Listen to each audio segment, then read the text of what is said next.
Ye Chen pingsan. Tolong jangan tahu apa-apa. Namun, dunia luar tentang pembunuhan Ye Chen terhadap ahli tingkat tinggi Hunyuan Daluo Jinxian telah menyebar tidak hanya di daratan Tiansu, tetapi juga di benua lain.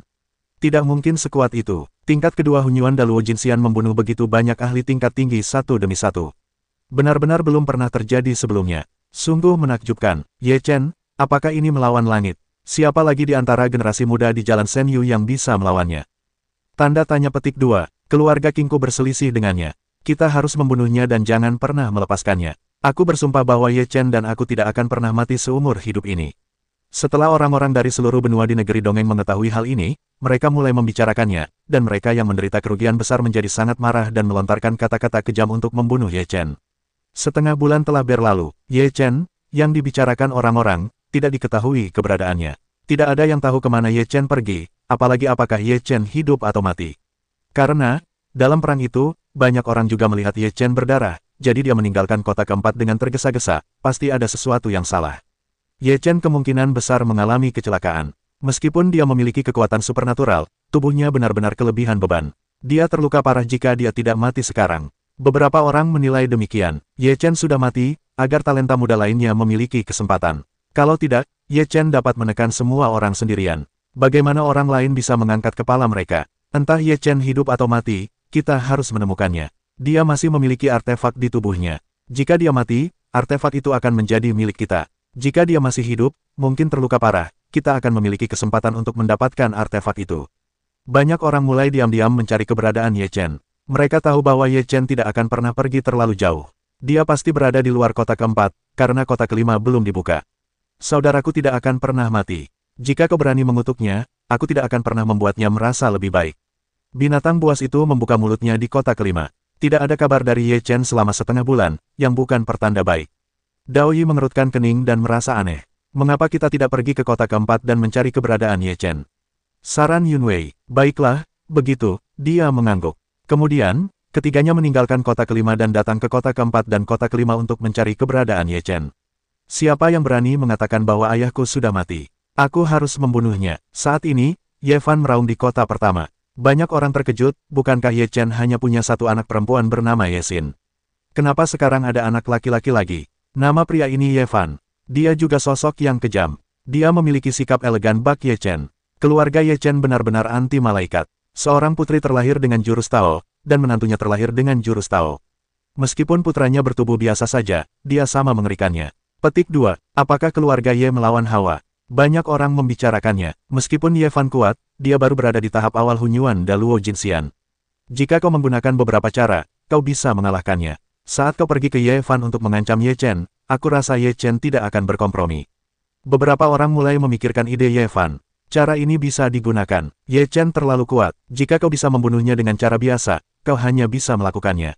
Sekarang keluarga King, keluarga Jinwu, dan keluarga bintang daratan Xingyun semuanya membenci Ye Chen. Jika kita mencari mereka, mereka pasti bersedia melakukan sesuatu. Akan baik bagi kita untuk mendapatkan beberapa keuntungan darinya. Ye Chen, kita tidak bisa disakiti. Jika kita membiarkan keluarga King dan orang-orang Jinwu bertarung, kita tidak bisa diandalkan.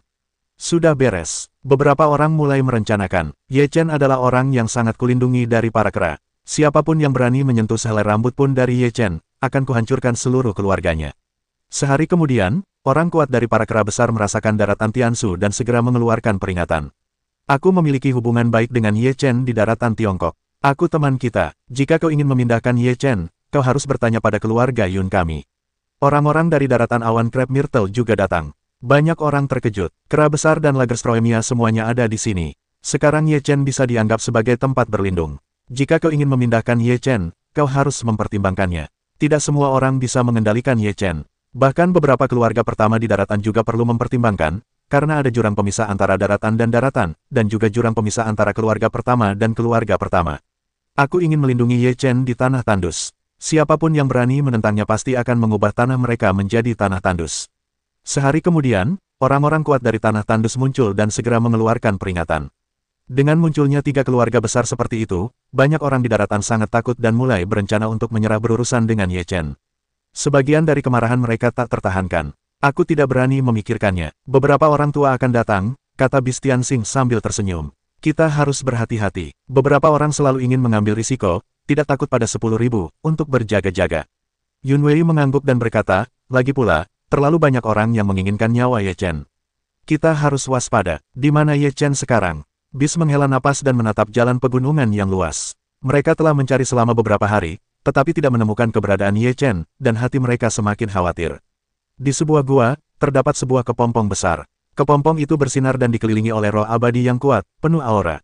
Di dalam kepompong ini, Ye Chen berada. Pada saat ini, seluruh tubuh Ye Chen bersinar, dan tubuhnya seperti batu giok. Bahkan kulit gadis yang anggun itu sama sekali tidak seindah Ye Chen. Ye Chen seperti tidur nyenyak, ekspresinya tenang, tanpa gelombang dan tanpa ombak. Namun, di dalam tubuhnya, ada kekuatan yang terus bergulung, seperti ombak besar itu, sangat menakutkan. Pemandangan seperti itu di tubuhnya telah berlangsung selama 7 atau 8 hari. Apapun pemandangan di dalam, Ye Chen tampaknya tidak memiliki jejak kesadaran, dan ekspresinya tetap tidak berubah, seolah-olah dia sedang tertidur. Dunia luar dengan panik mencari Ye Chen, tetapi setelah berhari-hari, masih belum ada kabar dan tidak ada napas Ye Chen. Namun, hari itu, sebuah peristiwa besar menyebar di kota pertama. Ye Fan sedang dalam perjalanan ke kota kedua ketika ia diserang. Ia telah menjadi manusia biasa dan melarikan diri tanpa kabar. Ketika berita itu datang, 10 kota di daratan Tiansu terkejut.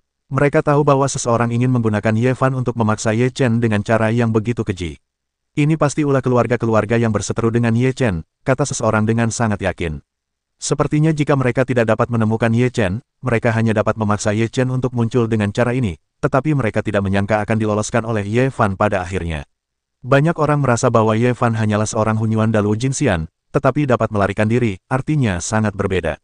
Kali ini, keluarga-keluarga itu benar-benar tidak tahu malu. Mereka ingin menangkap Ye Fan, tetapi mereka malah dilarikan oleh Ye Fan. Sebaliknya, mereka malah membuat Ye Fan terkenal. Terlebih lagi, jika Ye Chen tahu tentang ini, dia pasti akan mendapat masalah. Pada saat itu, hal-hal besar mungkin akan terjadi. Sungguh tak tahu malu kalian, orang-orang tak tahu malu, mau menggunakan cara-cara tercela seperti itu. Kalian tidak layak menjadi orang kuat. Sungguh memalukan aku lahir di era yang sama denganmu. Ketika orang kuat dari kera besar itu mengetahui urusan Ye Fan, ia mengumpat. Sungguh tak tahu malu bersikap begitu tak tahu malu dan tidak takut ditertawakan dunia. Sungguh memalukan bersikap begitu lancang dan tak terkendali. Orang kuat daratan Lagerstroemia juga menegur. Kau tak tahu malu, dan kau tak takut leluhurmu akan melompat dari peti mati jika mereka tahu kau tak tahu malu dan korup. Tetua dari negeri kuno itu pun menegur. Jangan pikir aku tak tahu siapa pelakunya. Aku tak akan pernah menyerah. Ye Xin akan menjadi menantu perempuan daratan Tianyan di masa depan. Ye Fan adalah kakak ipar tertua, dan Ye Fan adalah keluarga inti. Menyakiti keluarga Ye sama saja dengan menyakiti aliran Tao di daratan Tianyan. Pada hari ini, para tetua dari daratan Tianyan berani datang ke sini, dan mereka sangat marah ketika mengetahui hal ini. Jika kau menyakiti saudaraku, aku pasti akan membuatmu membayar harga yang mahal. Ye Xin muncul di kota pertama, gembira, sepasang mata bersinar dingin, membuat orang tak berani menatap langsung. Tao lusa sungguh kuat, sungguh mengerikan. Penduduk kota pertama terkejut. Petik 2. Kali ini berakhir. Jika kita diketahui melakukan kesalahan, semuanya akan berakhir. Mereka yang berencana menangkap Ye Fan ketakutan. Apa yang kau takutkan? Kami tidak mengatakannya. Orang-orang itu tidak mengatakannya. Siapa tahu? Tetaplah rendah hati. Bajingan, kalian telah melakukan hal-hal yang tidak tahu malu. Ini benar-benar membuka mata Roh Kudus. Bisakah kalian lebih tidak tahu malu lagi? Roh Kudus hanya menegur pelan. Nenek, dasar kutu busuk. Saat ayahku datang, aku akan menghancurkan kalian semua. Harimau terbang mengaum di kota kedua. Saat ini, orang-orang kuat yang mengepung Ye Fan dimarahi hingga muntah darah oleh kutukan ini. Kapan mereka pernah dimarahi seperti ini? Tapi mereka tidak bisa membalas, atau itu sama saja dengan memberitahu semua orang bahwa mereka melakukan hal-hal yang begitu licik. Meskipun banyak orang tahu siapa pelakunya, tidak ada bukti, dan mereka tidak bisa langsung diserang. Sekarang satu-satunya yang harus mereka lakukan adalah menemukan Ye Chen, atau Ye Fan. Kalau tidak, mereka tidak hanya akan dimarahi, tetapi juga akan menderita lebih banyak bencana. Barisan Beast Heaven dan yang lainnya mencaci maki, bergantian mencaci maki, 3 hari penuh, barulah berangsur-angsur mereda. 3 hari ini, orang-orang kuat itu sangat menindas, beberapa langsung dimarahi hingga muntah darah, sungguh tak tertahankan, mereka sungguh kuat. Mereka yang menyakiti tuanku akan dibunuh. Jika kau ingin membunuh adik seperguruanku, kau tak akan dimaafkan. Beberapa hari kemudian, di luar kota pertama, Longqing dan Longtong datang dan meraung. Ini Longqing dan Longtong, 2 talenta yang sangat kuat di Jalan Senyu. Mereka murid Ye Chen. Banyak orang terkejut, sungguh mengejutkan. Dari mana asal-usul Ye Chen? Kekuatan Ye Chen sungguh mengerikan. Beberapa anak dan menantunya saja sudah sangat ketakutan. Sekarang tinggal beberapa murid lagi. Jika barisan seperti ini muncul di masa depan, pasti akan memicu gelombang besar di dunia peri. Jika kau ingin membunuh Ye Chen, kau harus membunuh semua kerabat dan saudaranya.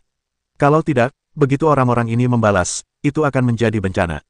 Mereka semua jenius, dan mereka ditakdirkan untuk menjadi yang terkuat di dunia peri di masa depan. Beberapa orang merasa ngeri, memikirkan mereka, merasa merinding. Mereka semakin merasa bahwa Ye Chen tidak bisa membunuhnya. Begitu Ye Chen terbunuh, jika dia tidak bisa membunuhnya sepenuhnya, itu sama saja dengan mengubur bencana besar untuk dirinya sendiri. Apa yang kau takutkan? Mereka belum dewasa, sekarang mereka bisa mengambil artefak itu dengan membunuh Ye Chen. Setelah mereka mendapatkan artefak itu, apa mereka takut orang-orang ini akan menjadi masalah besar di masa depan? Seseorang menjawab dengan acuh tak acuh. Kalau mau mati, mati saja sendiri. Jangan ganggu kami. Beberapa orang masih rasional. Selama ada artefak, seluruh keluarga bisa bertahan turun-temurun. Kecuali Raja Peri lahir, tidak ada yang akan takut. Beberapa orang bersikap arogan. Artefak itu ditakdirkan untuk kembali ke alam dewa. Bisakah keluargamu terbang ke alam dewa bersama? Siapa yang akan melindungi keluargamu kalau begitu? Seseorang mencibir. Beberapa orang terus-menerus membahas topik seperti itu, dan merasa bahwa Ye Chen tidak bisa dibunuh. Sekali terbunuh, konsekuensinya tak terbayangkan. Namun, beberapa orang masih enggan melepaskan kesempatan untuk memperjuangkan artefak dengan cara ini. Lagi pula, beberapa orang dan Ye Chen belum pernah mati. Mereka harus menyelesaikan urusan di masa depan, dan mustahil untuk kembali. Dalam kasus ini, ia adalah jalan menuju kegelapan, membunuh Ye Chen, dan kemudian membunuh orang-orang di pihak Ye Chen. Waktu berlalu cepat, sebulan lagi berlalu, Ye Chen masih belum mendapat kabar, Ye Fan juga tidak mendapat kabar. Dao Yan, Mandul, dan yang lainnya telah tiba di kota keempat. Ye Xin masih di lantai pertama. Ia ingin menemukan Ye Fan. Roh si kecil dan harimau terbang telah menuju kota keempat, Long Qing dan Long Tong memasuki kota pertama. Semua orang ini ingin menemukan Ye Chen dan Ye Fan. Setelah mencari Ye Chen di kota keempat, Dao Yan tidak menemukan keberadaan Ye Chen. Jadi ia datang ke kota pertama dan bergabung dengan Ye Xin untuk menemukan keberadaan Ye Fan. Long Qing dan Long Tong juga mencari Ye Fan dan kemudian bertemu Ye Xin. Kakak iparku seharusnya baik-baik saja. Jika dia bisa lolos dari bajingan-bajingan tak tahu malu itu, dia pasti masih hidup. Dao Yan menghibur Ye Xin. Adik seperguruan ini berlumuran darah guru. Keberuntungan guru luar biasa, dan keberuntungan adik seperguruan juga luar biasa.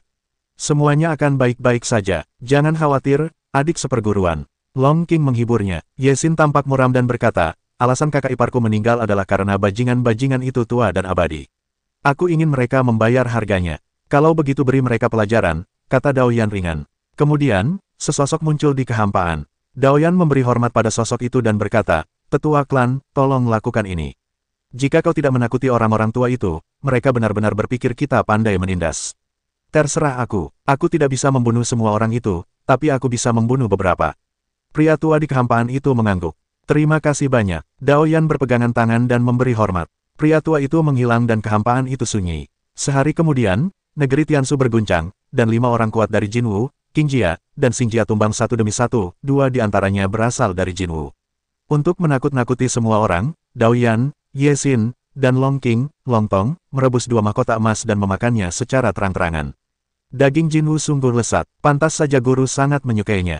Long Tong sedang makan sambil memuji. Orang-orang Jinwu, silakan datang sesering mungkin. Dengan begitu, kita bisa makan daging Jinwu setiap hari. Long Qing makan daging dan berteriak.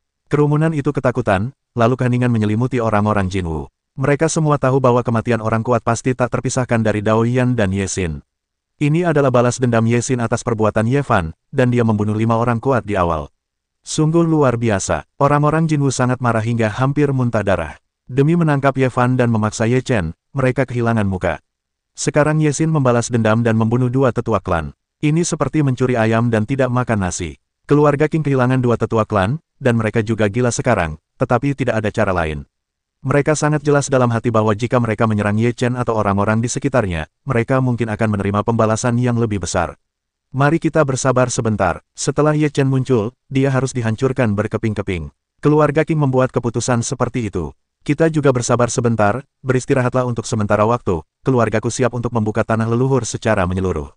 Pada saat itu, setelah warisan di tanah leluhur diwariskan, akan ada Raja Peri setengah langkah. Siapa yang berani menghalangi kita saat itu? Suara batin suku Jinwu terdengar. Ye Chen yang menyebalkan, keluarga Ye yang menyebalkan, kalian semua pantas mati.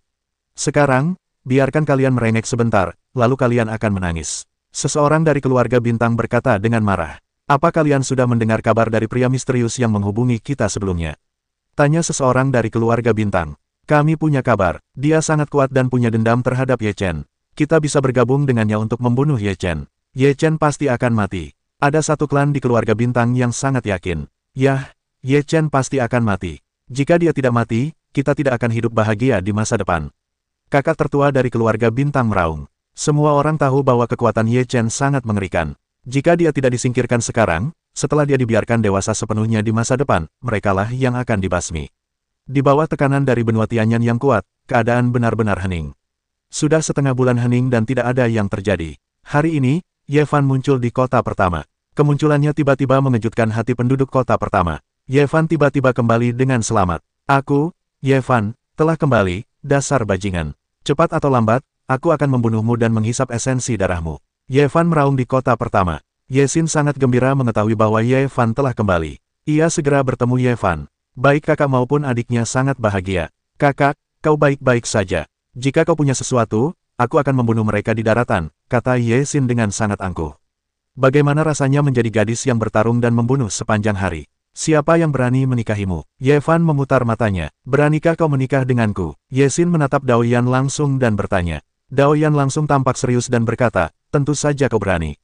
Kau sedikit menjanjikan, ya. Ye Fan merasa tidak enak badan. Dao Yan berkata sambil tersenyum, kakak ipar, jika aku tidak berani, aku tidak hanya akan dimarahi sampai mati oleh Xiao Ye, tetapi juga akan dikejar olehmu. Kau tahu saja, Ye Fan dan Ye Xin mengatakan ini bersamaan. Kembalinya Ye Fan, berita itu menyebar, di kota ketiga dan kota keempat Roh Kudus, Little Bit dan Bistiansing akhirnya menghela napas lega. Mengapa Ye Chen belum mendapat kabar? Tao menghela napas, sudah lebih dari 3 bulan. Kurasa kakak Ye pasti masih hidup. Mungkin dia telah tercerahkan di suatu tempat. Dia selalu suka mengejutkan kita, kata si mandul. Dia pasti pengertian. Binatang Tianxing mengangguk dengan tegas. Di dalam gua, kepompong besar itu bersinar dan menyilaukan, seolah-olah akan pecah. Boom, pada saat ini, gua itu pecah, kepompong itu hancur total, energi mengerikan melesat ke langit, pemandangan itu mengerikan dan menarik perhatian banyak orang. Apa yang terjadi di sana? Bagaimana bisa ada bau yang begitu menyengat? Keempat, beberapa orang di kota terkejut ketika mereka melihat udara membubung ke langit di luar kota. Energi yang sangat kuat, apakah ada harta karun? Beberapa orang berspekulasi. Kemudian, banyak orang yang benar-benar luar biasa kali ini, sehingga mereka segera bergegas keluar kota untuk melihat apa yang terjadi. Hanya sesaat, sejumlah besar orang telah datang ke pegunungan ini dan menatap energi tersebut. Dengan energi yang begitu kuat, pasti ada harta karun yang muncul. Sungguh luar biasa masih ada harta karun di sini, seseorang berkata dengan gembira. Sungguh luar biasa harta karun muncul saat ini. Beberapa orang membicarakannya, dan ada juga beberapa sosok binatang Tianxing. Mereka melihat energi itu, dan mereka tidak berpikir demikian. Ini seharusnya bukan harta karun. Mungkin ada hubungannya dengan Ye Chen, kata si mandul. Semua orang tercengang, lalu mereka semua menatapnya tanpa berkata apa-apa. Ketika orang-orang bersemangat dan ingin merebut harta karun itu, sesosok muncul dari energi mereka. Seluruh tubuhnya diselimuti cahaya, wajahnya tidak jelas, dan ia memancarkan napas yang kuat. Apakah itu manusia? Setelah mereka melihat ini, mereka semua terkejut, sama sekali berbeda dari dugaan mereka. Ye Chen, Tao Yi melotot, energinya menghilang, dan energi sosok yang berjalan keluar gunung juga berangsur-angsur menghilang. Akhirnya, sehelai daun yang bersinar muncul di depan orang banyak, yang langsung membuat orang-orang ketakutan. Itu Ye Chen, ya Tuhan, apakah dia masih hidup? Dan masih hidup dengan baik, aku merasakan kekuatan dari banyak peningkatan. Apakah itu yang dia lakukan? Orang-orang yang layak menjadi supernatural menjadi semakin luar biasa. Mata Ye Chen menatap orang-orang, lalu dengan wajah bingung, berkata, aku tidak butuh begitu banyak orang untuk bertemu denganku. Orang-orang penuh dengan garis-garis hitam. Kapan kita akan bertemu? Kau terlalu banyak berpikir. Haha, aku tahu kau akan baik-baik saja, Kak. Bistiansing adalah yang pertama keluar dan berkata sambil tertawa. Ye Chen masih hidup. Berita ini menyebar dengan cepat ke seluruh negeri Tiansu, lalu menyebar ke benua-benua lain di negeri Dongeng. Dia ada di gunung itu. Kami tidak dapat menemukannya setelah mencari sekian lama. Kami tidak menemukan jejak napas. Banyak orang merasa takjub. Aku tahu ayahku akan baik-baik saja. Bajingan-bajingan itu, tunggu saja sampai kalian gemetar. Ketika saatnya tiba, semua bakat kalian akan mati di tangan ayah dan anak kami. Ye Fan berteriak di kota pertama. Benar, kalian akan mati untuk semua kejeniusan omong kosong itu. Long Qing dan Long Tong juga berteriak. Saat itu, banyak kekuatan keluarga yang berseteru dengan Ye Chen ketakutan. Mereka takut keturunan mereka akan bertemu Ye Chen dan mereka akan dibunuh. Dunia ini luas. Beberapa keluarga tidak memiliki bakat yang tak tertandingi selama bertahun-tahun. Dalam kehidupan ini, ada beberapa dari mereka dalam keluarga yang bisa disebut jenius tak tertandingi, dan banyak dari mereka bisa disebut jenius. Setelah keturunan ini dewasa, mereka akan mampu memulihkan seluruh kekuatan keluarga di masa depan. Jika mereka jatuh, itu akan menjadi penderitaan yang tak tertahankan. Kalian semua, tenanglah, jangan memprovokasi Ye Fan. Ketika kalian melihat orang-orang Ye Chen, kalian harus bersabar. Kau dengar itu, jika kalian mati karena kebodohan kalian, kalian benar-benar bodoh. Lihat Ye Chen dan yang lainnya, semuanya bersembunyi untukku. Kau dengar aku tidak ingin mendengar tentang kematian tragis kalian. Aku terlalu malas untuk mengumpulkan mayat kalian. Beberapa keluarga di daratan mulai memberitahu anak-anak muda mereka untuk jujur. Mereka benar-benar tidak ingin anak-anak mereka terbunuh. Aku tidak akan membicarakan sisanya. Ayo kita minum bersama. Di kota keempat, Ye Chen duduk di puncak gunung bersama para binatang, para leluhur liar, Yunwei, Daoyi, dan lainnya. Ia meratakan batu sebagai meja, lalu memanggang sebagian ular piton emas dan mengeluarkan beberapa guci anggur Xiao. Ye Chen mengangkat gelasnya dan menyadari apa yang telah dilakukan saudara-saudara ini akhir-akhir ini. Arus hangat mengalir di hatinya. Kalau itu saudara, jangan bicara. Ayo minum. Barisan Beast Heaven hahaha. Baren, Daoyi, dan Yunwei juga mengangkat gelas mereka. Mereka sangat senang melihat kembalinya Ye Chen. Anggur ini enak diminum. Aku merasakan kekuatan obat yang kuat mengalir di tubuhku. Ini bagus untuk kultivasi. Setelah Yunwei menyesap anggur obat, ia langsung merasa sangat ajaib. Saudara Ye, dari mana kau mendapatkan anggur ini? Anggur ini juga sangat luar biasa. Ye Chen berkata sambil tersenyum, ini yang kudapatkan dari daratan Kyushu. Ini khusus untukmu. Aku sudah setuju denganmu tadi bahwa aku akan mengajakmu minum-minum. Haha, anggur ini enak. Jika kau minum anggur ini setiap hari, diperkirakan kecepatan kultivasi dan kemampuan pemulihan tubuhmu akan meningkat pesat. Tian-Tian tertawa. Setelah pergi ke Kyushu, kau boleh minum sepuasnya. Ye Chen menepuk dadanya dan berkata, demi anggur ini, kita semua harus pergi ke Kyushu nanti. Tian-Tian adalah jalannya. Yunwei menatap Ye Chen dan berkata, bagaimana dengan daratan Jeoshu? Ye Chen tidak ingin menyembunyikan maksudnya, berkata, sangat tidak biasa. Daratan Kyushu akan menyambut era besar, akan ada Raja Peri, dan lebih dari satu. Lebih dari satu Raja Peri. Sudah menjadi rahasia umum bahwa hanya satu Raja Peri yang bisa muncul dalam satu era. Bagaimana mungkin dua peri muncul? Tuan Ye, ada apa ini? Dada Yunwei berdebar kencang, merasa hal ini terlalu luar biasa, terlalu luar biasa. Ye Chen berkata, ada pepatah yang mengatakan bahwa gunung adalah Raja Peri. Ye Chen menceritakan semua yang dia ketahui kepada orang-orang di tempat kejadian. Mendengar ini, wajah beberapa orang di tempat kejadian berubah drastis, mata mereka terkejut, lalu berbinar-binar. Ternyata di zaman dahulu, hanya ada Kyushu di seluruh negeri dongeng, dan daratan tempat kita tinggal kemudian. Lagi pula, nenek moyang kita semua berasal dari Kyushu, dan kita juga imigran dari Kyushu. Binatang itu tampak takjub. Aku tidak menyangka ada rahasia seperti itu. Yunwei juga menghela napas. Saudara Ye, apakah maksudmu daratan Kyushu sedang pulih, dan akan segera datang era yang hebat, lalu kita akan kembali seperti nenek moyang kita? Tanya orang yang sunyi itu. Ye Chen tampak muram dan bermartabat, lalu berkata, jalan yang telah dilalui nenek moyang kita terlalu berdarah. Darah Raja Abadi telah mewarnai langit menjadi merah. Karena itu, aku tidak akan pernah membiarkan hal seperti itu terjadi. Bisakah kita menghentikannya? Bersama, Ye Chen berkata, kita tidak bisa menghentikannya sekarang, tapi siapa yang bisa menebak masa depan? Lagi pula, banyak orang tidak mengetahuinya sekarang. Setelah jalan Senyu berakhir, kau akan pergi ke daratan Kyushu bersamaku untuk menduduki gunung sebagai raja. Ketika saatnya tiba untuk merebut warisan Raja Abadi, pasti ada kesempatan untuk menjadi Raja Peri. Setelah beberapa orang mendengar pidato itu, mereka semua merasa luar biasa. Gunung adalah Raja Peri, dan tempat-tempat yang diselimuti kabut peri adalah warisan Raja Abadi. Jika mereka dapat diwarisi oleh Raja Abadi, mereka mungkin benar-benar menonjol di era agung dan mencapai tahta abadi. Jika kita semua memiliki kesempatan untuk menjadi Raja Peri, lalu siapa yang berani melawan Dewa Binatang tertawa? Kehancuran, Yunwei dan Daoyi semuanya menunjukkan warna kegembiraan di mata mereka. Menjadi Raja Peri adalah impian semua orang. Bahkan jika kau tidak bisa menjadi Raja Peri atau menjadi Raja Peri setengah langkah, kau bisa menjelajahi seluruh negeri peri.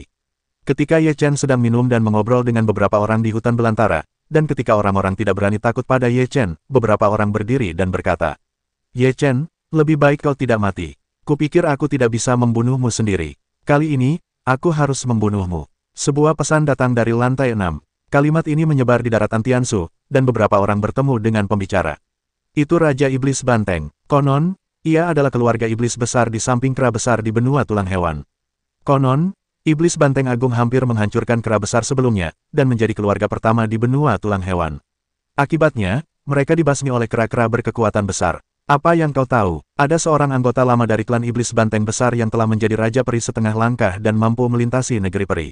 Pantas saja Raja Iblis Banteng memiliki fondasi yang begitu kuat. Orang-orang berdiskusi, dan dalam beberapa diskusi, kabar tentang Raja Iblis Banteng perlahan menyebar. Setelah mendengar kata-kata Raja Iblis Banteng, Tianxing si monster dengan nada meremehkan menjawab, Raja Iblis Banteng, kau, jenderal yang kalah, melarikan diri dengan sangat cepat di awal. Kau telah mencuci lehermu di kota ke-6. Mengapa kau membutuhkan Ye Chen untuk membunuhmu? Binatang, saat kau datang, aku akan membunuhmu dan membalaskan dendam rakyatku. Iblis Banteng meraung di kota ke-6. Kau pantas mendapatkannya, si monster menjawab. Aku menunggu untuk membunuhmu di kota ke-6. Raja Iblis Banteng menjawab dengan nada mendominasi. Raja Iblis Banteng, aku khawatir tidak dapat menemukanmu. Tinju ajaib banteng keluargamu sangat kuat. Aku menunggu untuk membunuhmu, dan kemudian semuanya belum selesai. Ye Chen membuka mulutnya. Raja Iblis Banteng marah dan meraung, Ye Chen, aku akan membiarkanmu hancur berkeping-keping, tidak baik mati. Omong kosong, saat aku sampai di kota ke-6, kau akan dipanggang dan dimakan olehku. Ye Chen menanggapi dengan nada menghina. Itu pemakan sungguhan. Selama itu binatang, sialo yang mati di tangan Ye Chen. Seseorang berkata demikian, yah, meskipun asal-usul Raja Iblis Banteng ini tidak kecil, meskipun ada Raja Peri setengah langkah di belakangnya sebagai pendukung, jika kita bertarung secara adil dengan Ye Chen, diperkirakan dia bukan lawan. Ada rasa kemanusiaan. Prestasi Ye Chen benar-benar mengerikan. Di antara generasi muda, dia belum melampaui mereka. Itu hanyalah mitos. Mitos semacam itu akan tercatat dalam buku-buku sejarah, lalu dikenal oleh generasi-generasi berikutnya, dan menjadi kejeniusan tiada taraf yang dikagumi oleh generasi-generasi berikutnya. Ye Chen, jika kau datang ke kota ke-5, aku akan membunuhmu. Pada saat ini, monyet batu dari kota ke-5 muncul dan memanggil Ye Chen lagi. Binatang Tianxing, Yun Wei, dan Dao Yi semuanya sangat tidak senang. Dao Yi menunggangi banteng hijau dan berkata, monyet batu, kau mengalahkan jenderal, kupikir kau tidak akan berani keluar setelah bersembunyi. Sepertinya kau tidak cukup takut sampai sejauh itu. Setelah mendengar ini, wajah monyet batu berubah menjadi hijau dan dengan marah memarahi. Kalian orang-orang hina dan tak tahu malu hanya tahu bagaimana menindas yang lebih sedikit dengan yang lebih banyak, apa kemampuanmu? Ada apa dengan lebih banyak menindas yang lebih sedikit? Bajingan tua itu tidak suka menindas yang lebih banyak dan menindas yang lemah. Dibandingkan dengan mereka, kita bukan apa-apa, kata binatang surga dengan jijik. Beberapa orang tua yang mengepung Ye Chen berwajah merah dan ditembak ketika berbaring. Monyet batu, cukup bagiku untuk membunuhmu sendirian. Tunggu saja, kau akan mati dalam beberapa hari. Ye Chen berdiri dan berbicara. Kata-katanya sangat sombong. Mati saja, monyet batu juga sangat arogan. Orang ini sangat tangguh sekarang. Sepertinya dia punya sesuatu untuk diandalkan. Binatang itu melanjutkan perjalanan dan merenungkan jalannya. Dao Yi juga mengangguk dan berkata, ya, monyet batu tahu betul kekuatan Ye Chen. Jika kau ingin menantang Ye Chen, kebanyakan dari mereka sangat percaya diri. Apapun yang ada di tangannya, setelah beberapa hari, masuki kota ke-5 dan penggal kepalanya. Ye Chen tak kenal takut. Di luar kota ke-5, monyet batu duduk di atas batu besar, dan seluruh tubuhnya bersinar, yang tampak seperti sinar matahari, sungguh luar biasa. Klan tua, apakah ini benar-benar aman? Monyet batu membuka mulutnya dan berkata pada kehampaan. Tidak akan ada masalah, Ye Chen akan mati saat itu, dan artefak itu pasti milik keluarga roh suciku. Suara itu datang dari kehampaan. Tatapan mata monyet batu dingin, berkata, bagus, selama kau bisa mendapatkan artefak itu, bunuh Ye Chen, cara apapun adalah cara yang baik. Ye Chen terlalu berbahaya dan harus dibunuh sesegera mungkin, jika tidak, kerusakannya pasti akan semakin sulit diatasi di masa depan. Pria di kehampaan itu berkata dengan dingin. Monyet batu bergumam, aku harus membunuh Ye Chen Suebian. Beberapa hari kemudian, gerbang kota ke-5 terbuka. Tandus, binatang Tianxing, Yun Wei, Dao Yi, dan yang lainnya memasuki kota ke-5 terlebih dahulu. Ye Chen adalah yang pertama memasuki kota ke-5, jadi dia harus lulus ujian. Monyet batu, kakekmu, aku di sini. Tolong cuci lehermu dan tunggu aku. Ketika Ye Chen memasuki ujian kota ke-5, dia mengeluarkan kata-kata kasar. Ye Chen, aku akan menunggu. Kau akan mati. Monyet batu menjawab dengan cepat. Monyet batu, lihat seberapa hebat dirimu. Berani menantang saudaraku. Jika kau berani menanggungnya dengan jujur, kau mungkin masih hidup, dan sekarang kau akan mati. Binatang buas itu menjawab setelah kota ke-5. Monyet batu tidak lagi berada di kota ke-5, tetapi di luar kota, yang membuat Yun Wei dan yang lainnya merasa bahwa monyet batu berani menantang Ye Chen, pasti ada masalah.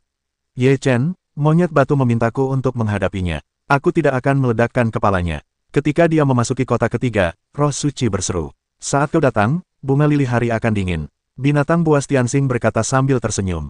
Kenapa kau tidak menangkapnya dan menungguku menghajarnya? Beritahu dia siapa jenius Roh Kudus itu. Roh Kudus tidak terlalu besar. Ide bagus. Kita akan tangkap bajingan itu sebentar lagi dan tunggu kau meledakkannya. Binatang buas menjawab. Monyet batu itu marah, kalian semua ingin mati. Tidak ada yang bisa hidup. Jika kekuatanmu hanya setengah dari kemampuan menyombongkan diri, kau tidak akan malu seperti terakhir kali. Apakah jenius Roh Kudus hanya tahu cara menyombongkan diri? Tingkah laku binatang meremehkan Tao. Ketika aku bilang gorila, jangan bicara omong kosong. Jangan masukkan aku. Aku berbeda dari mereka. Si kecil Roh Kudus sangat tidak puas dan langsung menarik garis. Monyet batu itu sangat marah dan berkata, sebagai anggota Roh Kudus, kau berkolusi dengan bangsa lain untuk berurusan dengan orang yang sama.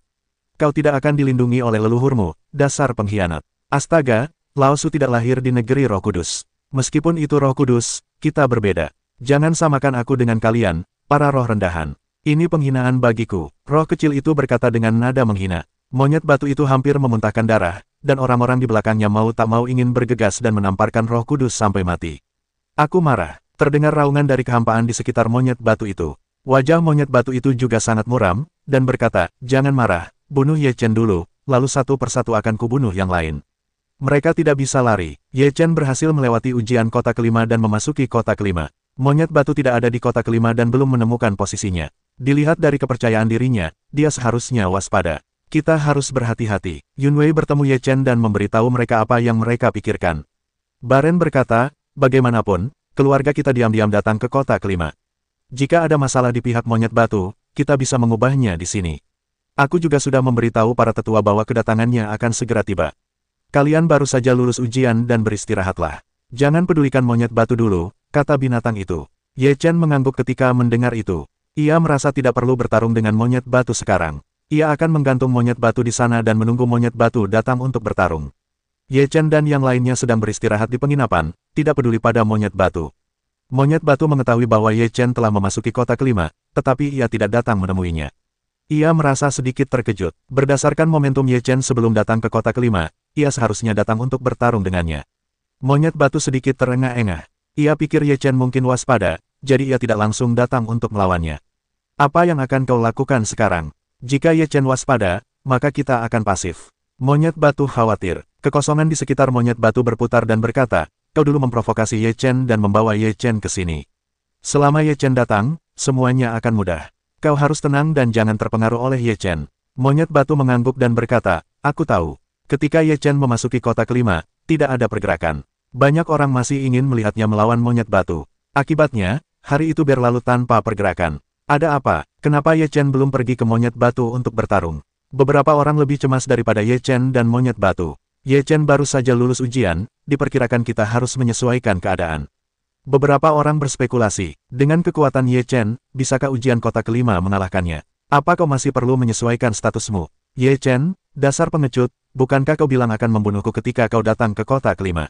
Kenapa aku tidak melihatmu? Apa kau takut? Saat mereka berdiskusi, mereka membuka mulut dan berteriak. Ye Chen menjawab dengan singkat, monyet batu, ada semacam kota kelima, dalam 10 langkah, ambil kepalamu. Datanglah padaku jika kau punya benih, dan aku akan membunuhmu. Saat aku membunuhmu, aku akan membunuh saudaramu, anak-anakmu, dan siapapun yang berhubungan denganmu. Kata monyet batu dengan jahat. Setelah mendengar ini, Ye Chen tampak tenang dan semakin merasa ada masalah besar dengan monyet batu. Berdasarkan sifat monyet batu yang arogan, ia tidak akan pernah bertarung terus-menerus. Ia pasti akan membunuhnya untuk melawannya.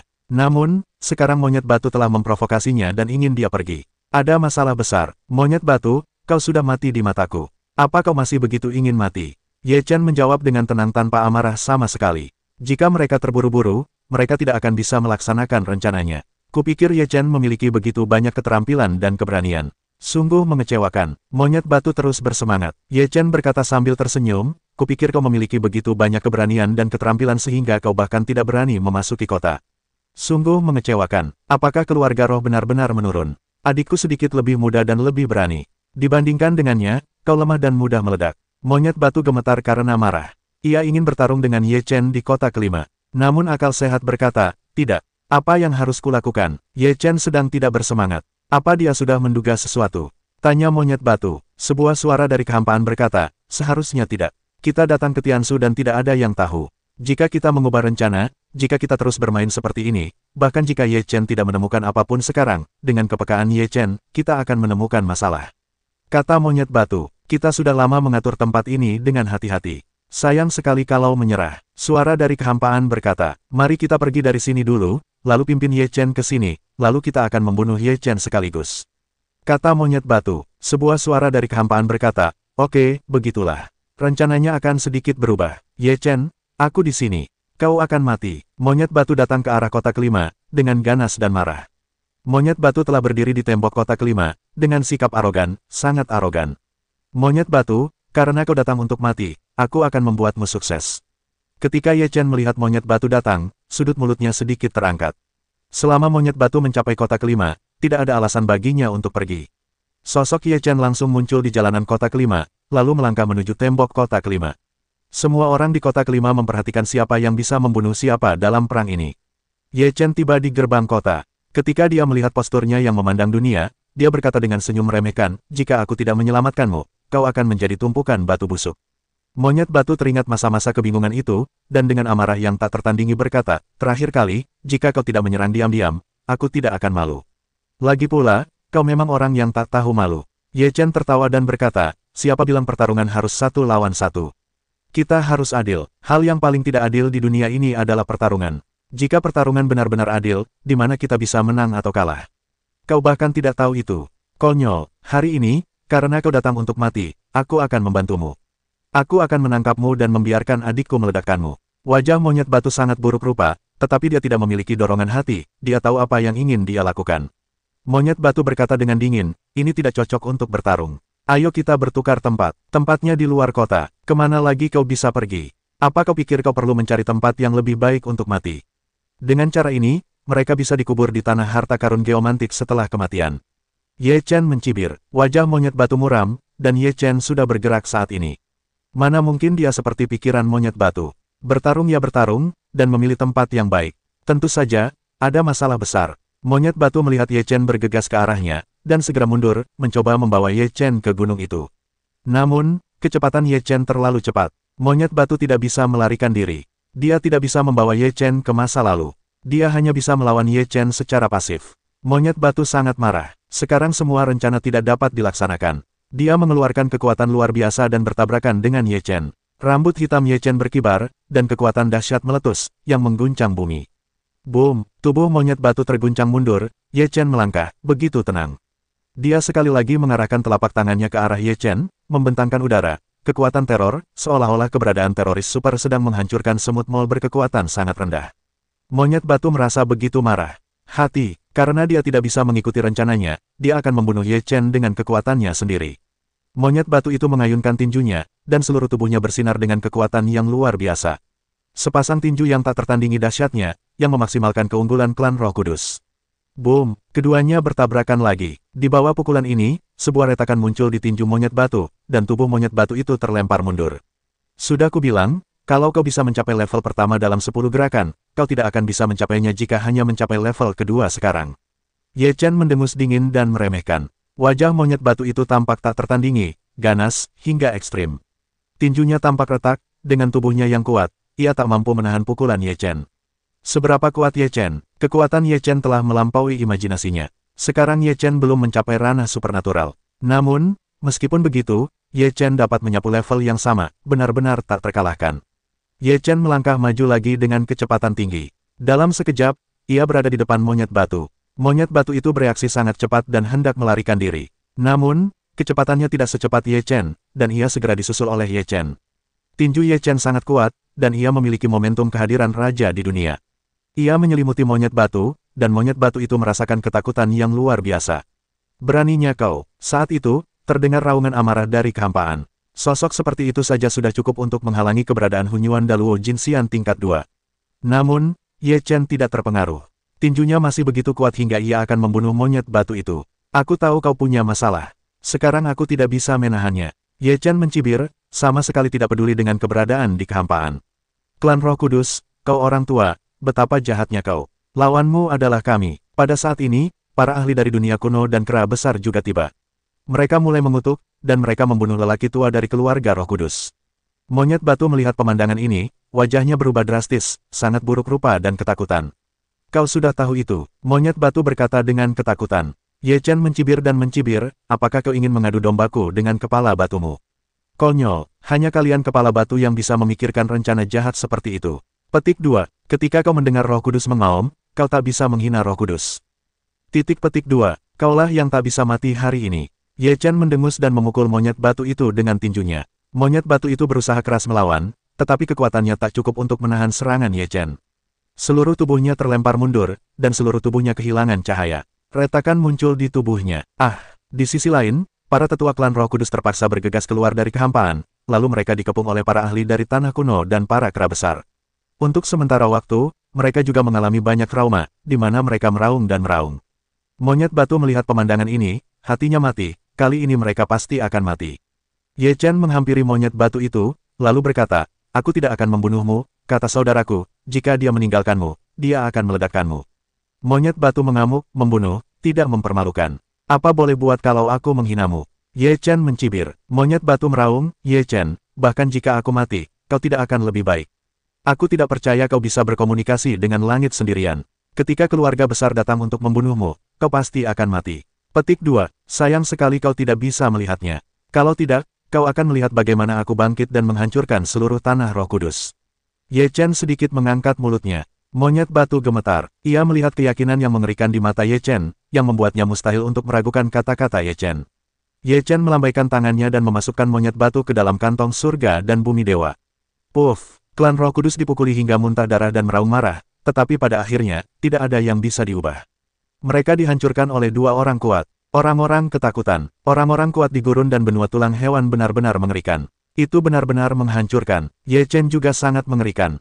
3 jurus untuk mengalahkan monyet batu itu seperti bermain, tanpa ketegangan. Membosankan sekali. Kupikir monyet batu itu menjadi lebih kuat. Akibatnya, aku bahkan tak sanggup menahan 5 jurusku. Chen Ye tak berdaya, sangat kecewa. Semuanya bermulut besar. Ye Chen berhasil menghancurkan monyet batu itu. Banyak orang terkejut ketika kejadian ini menyebar. Berapa banyak anak muda yang bisa menandingi Ye Chen? Apa itu monyet batu? Wajar kalah dari Ye Chen, tapi aku bisa membunuh Ye Chen.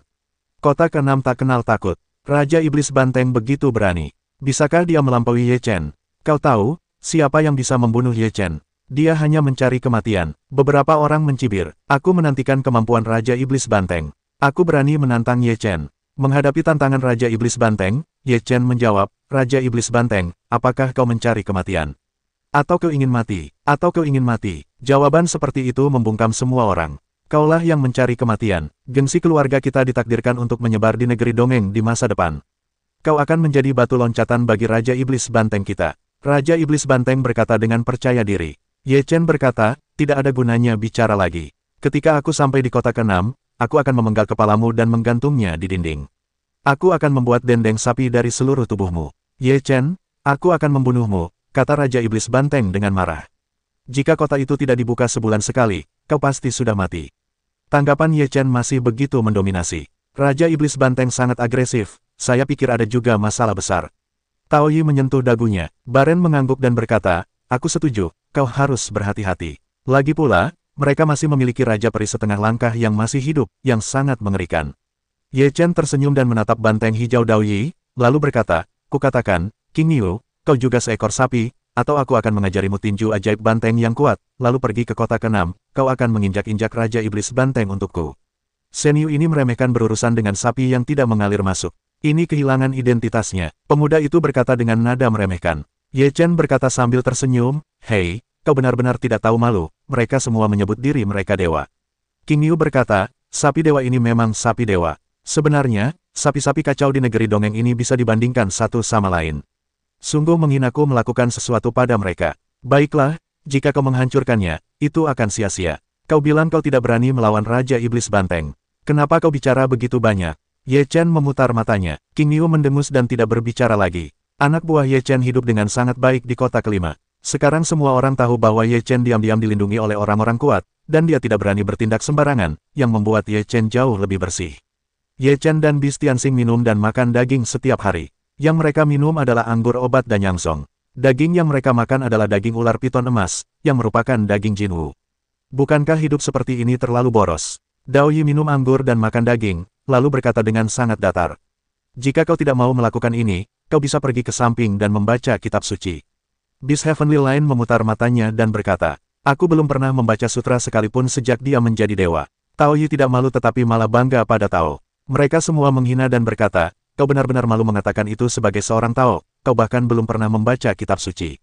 Tao Yi tidak berpikir begitu. Ia berkata, kalian tidak perlu membaca sutra untuk mengolah Taoisme. Ye Chen dan beberapa orang lainnya menghabiskan waktu sebulan di hari seperti itu, mengantar pembukaan gerbang kota ke-6.